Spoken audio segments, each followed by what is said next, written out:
Brahmapur CGST और केंद्रीय उत्पाद शुल्क कार्यालय सीबीआई बड़ धरणर चढ़ाऊ होता जमापड़ी।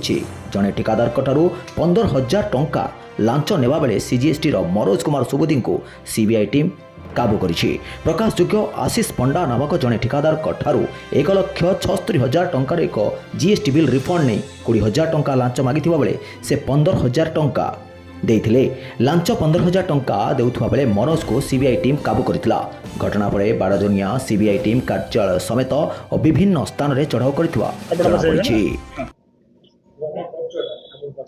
मो परिचय हो जाएगा मु आशीष कुमार पंडा मु जन ठिकादार।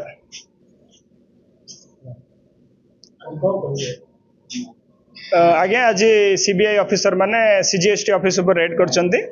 मोर गोटे रिफंड प्रोसेस थिला आउ से रिफंड प्रोसेस रे मो सुपरिटेंडेंट ऑफ जीएसटी जे कि मनोज सुबुदी थिले से मते 20,000 टंका बारंबार डिमांड करथुले। आ मु सीबीआई भुवनेश्वर को द्वारस्थ होइथिले जो एंटी करप्शन टीम अछि।